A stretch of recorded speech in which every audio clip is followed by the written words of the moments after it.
નમસ્કાર, ન્યૂઝરૂમ લાઈવમાં આપનું સ્વાગત છે। સમાચારો સાથે હું છું આપની સાથે વિકાસ મકવાણા। સમાચારની શરૂઆત કરીએ। સમાચાર જૂનાગઢથી મળી રહ્યા છે, જ્યાં ધારાસભ્ય હવે અધિકારીઓ સામે બાયો ચડાવી છે। ધારાસભ્ય સંજય કોરડિયા લાલઘુમ થયા છે। તેમણે અધિકારીઓને સીધો જ પડકાર ફેંક્યો છે। ફરિયાદ સંકલન સમિતિની બેઠકમાં સંજયભાઈ આકરા પાણીએ જોવા મળ્યા હતા। સંજય કોરડિયાએ સીધું જ અધિકારીને કહ્યું કે અહીંયા લાલિયાવાડી નહીં ચાલે। પ્રજાના વિવિધ પ્રશ્નો સાથે હવે ધારાસભ્ય લડી લેવાના મૂડમાં છે। ઉબેડ નદીના પ્રદૂષિત પાણીથી લોકોનું આરોગ્ય જોખમાઈ રહ્યું છે તેવું ધારાસભ્યએ કહ્યું।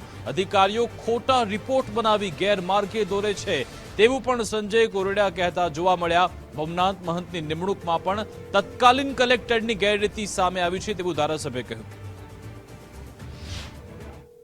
ઉપરથી સેવાળ કાઢી અને પાણી નાખશું તો 5-10 મિનિટની અંદર પાણી સુકાઈ જાય છે। આ પરિસ્થિતિ એક પ્લાસ્ટિકનું લેયર આખી નદીની અંદર બનાવી દેવામાં આવ્યું છે અને ઈ કારણ હોય તો એ આ પોલ્યુશન બોર્ડના ભ્રષ્ટ અધિકારીઓ, કલેક્ટરશ્રી, સમગ્ર ગુજરાત સરકાર બધાને ગેરમાર્ગે દોરી અને આ કામ કરી રહ્યા છે। જે રીતે પોરબંદરમાં આંદોલન થયું, આવું જ આંદોલન જૂનાગઢ વિધાનસભા વિસ્તારની અંદરથી જો આ રોકવામાં નહીં આવે તો લોકો આંદોલન કરશે, એમાં કોઈ શંકા નથી। એમાં ધારાસભ્ય તરીકે, પ્રજાના પ્રતિનિધિ તરીકે પ્રજાની સાથે રહેવાની મારી ફરજ છે અને એમાં હું સાથે રહીશ।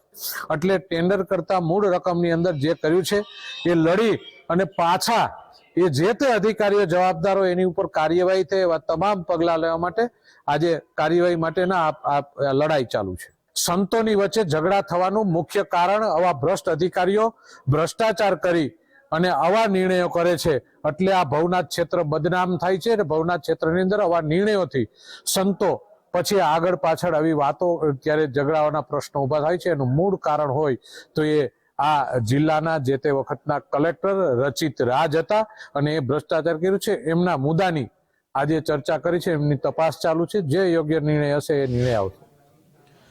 તો સંજય કોરડિયા એક બાદ એક ખુલાસા તેમણે કર્યા। તેમણે ટેન્ડર વિશે વાત કરી, પ્રજા પરેશાન થઈ રહી છે તેની પણ વાત કરી। પોરબંદરમાં જે રીતે આંદોલન થયું, જન આંદોલન, તેવું આંદોલન જૂનાગઢમાં થાય તેવી પણ તેમણે વાત કરી। ને સૌથી ગંભીર બાબતે કે તત્કાલીન કલેક્ટર સામે તેમણે ગંભીર આક્ષેપ લગાવ્યા છે, ભ્રષ્ટાચારના આક્ષેપ લગાવ્યા। તેમણે કહ્યું સંતો વચ્ચે જે વાદ વિવાદ થઈ રહ્યો છે તેની પાછળ કલેક્ટર જવાબદાર છે, પૂર્વ કલેક્ટર જવાબદાર છે। અમારી સાથે ધર્મેશ જોડાઈ ગયા છે। ધર્મેશ, સંજય કોરડિયા ફરી એકવાર આકરા પાણી જોવા મળે અને જે 2-3 આક્ષેપ તેમણે લગાવ્યા એ ખૂબ જ ગંભીર છે।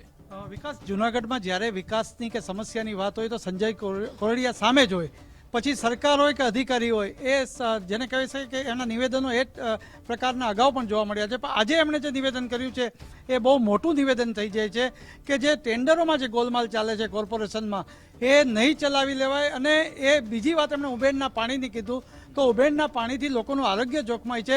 જેમ પોરબંદરમાં આંદોલન ચાલે છે એવું આંદોલન થશે તો હું જોડાઈશ। એટલે પોતે સરકારના પ્રતિનિધિ છે, જનપ્રતિનિધિ છે, પણ જૂનાગઢની જનતા માટે તેઓ આ આંદોલનમાં જોડાશે।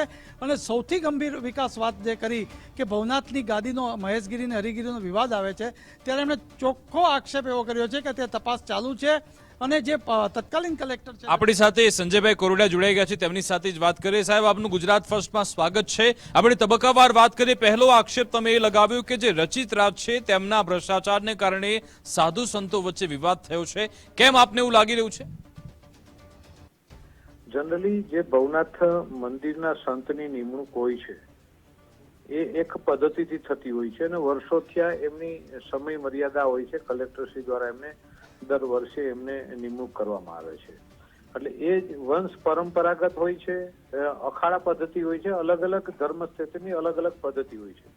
જ્યારે ભવનાથ મંદિરની જે પદ્ધતિ છે એની સમય મર્યાદા પૂરી થવાની હતી એ પહેલા 6 મહિના પહેલા કલેક્ટરશ્રી દ્વારા એમને અરજી આવી છે, મંજૂર કરી અને સીધું મામલતદાર પ્રાંત અને કલેક્ટરનો અભિપ્રાય આપીને 6 મહિના પહેલાને 2 વર્ષની નિમણૂક આપવામાં આવી છે।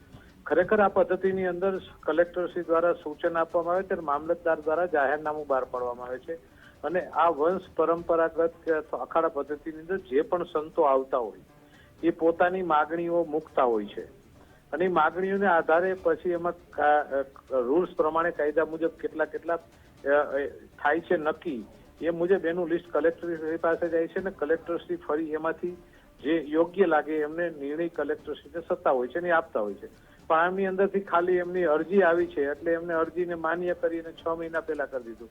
એટલે આવા કોઈ અધિકારીઓ નથી કે કામ કરીએ ધારાસભ્યના લેટર પણ 6 મહિને જવાબ ન આપતા હોય, એ લેટર 6 મહિના પહેલા આવું સારું કામ કરી દેતા હોય તો બહુ સારી વાત કહેવાય. એટલે એ આપણે જોઈ શકીએ છીએ કે એને કઈ રીતે કામ કરવું. સંજયભાઈ, બીજો એક મુદ્દો આપે જે કર્યો છે જુનાગઢની જનતા માટે. આપ જુનાગઢના જનપ્રતિનિધિ છો, અવારનવાર સિવિલની કોઈ સમસ્યા હોય, કોર્પોરેશનની સમસ્યા હોય, તમે બે ધડક બોલો છો, ભલે જનતાના સરકારના પ્રતિનિધિ પણ જનપ્રતિનિધિ. હવે તમે જે ઉબેણના પાણી મુદ્દે પોરબંદર સાથે સરખામણી કરી અને જન આંદોલન થશે તો ભાગ લેશો, આપ એમાં જોડાશો, આ બહુ મોટું નિવેદન છે. તો કેમ અધિકારીઓ ગણકારતા નથી કે શું છે? સરકાર ઉચ્ચ કક્ષાએ તો અવારનવાર આપ ગાંધીનગર હોય છો, તો કેમ અધિકારીઓ ગણકારતા નથી? કેમ એ સમય પગલાં નથી લેવાતા?